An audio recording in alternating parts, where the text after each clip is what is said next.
আল্লাহ বলেন আমি আম দিলাম প্যাকেট করে, কলা দিলাম প্যাকেট করে, কাঁঠাল দিলাম প্যাকেট করে, গোলালু দিলাম প্যাকেট করে, পেঁপে দিয়েছি প্যাকেট করে, আপেল দিলাম প্যাকেট করে।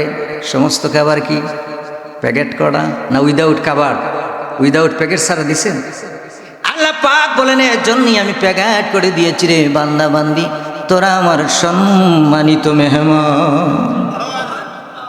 পৃথিবীর কোথায়ও যদি খুঁজে এক ফোঁটা বিশুদ্ধ পানি তুই না পাস, তাইলে তোর বাড়ির নামায় বাড়ির গোড়ায় তুই ডাব গাছের দিকে, নারিকেল গাছের দিকে তুই তাকাইয়া দেখ, এত সুন্দর চমৎকার বিশুদ্ধ পানির ব্যবস্থা আমি আল্লাহ পাক তোর জন্য রেখে দিয়েছি।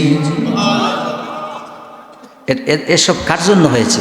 নবী পাকের উম্মত হওয়ার জন্য। বলুন সুবহানাল্লাহ। এর জন্য আমি নবী পাকের জীবনী থেকে আপনাদেরকে চমৎকার নবী পাকের সম্মানের উপর, আজমতের উপর আলোচনা নিয়ে আসব। একটা মানুষ এদিকে ওদিক তাকাবেন না, মৌমাছির মতো এক ঝাঁক মৌমাছির মতো বসে থাকবেন। আমি মুনাজাত দিব, সবার জন্য দোয়া দিব। প্রাণ ভরে মুসাফির মানুষ, মুসাফিরের দোয়া আল্লাহ পাক কবুল করে নেন।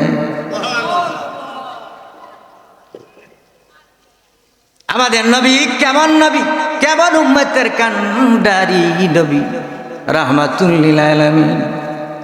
কোন এলাকার জন্য আমাদের নবীকে আল্লাহ পাক নবী করেন নাই? করছেন?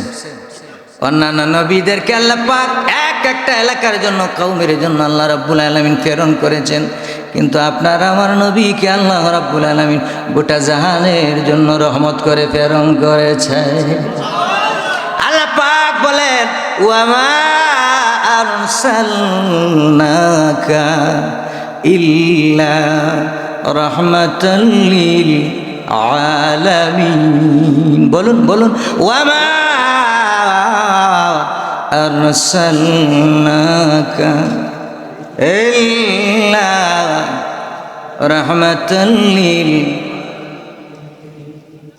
আমার বন্ধুকে আমি গোটা জাহানের জন্য রহমত করে প্রেরণ করেছি, গোটা জাহানের জন্য। বলুন সুবহানাল্লাহ।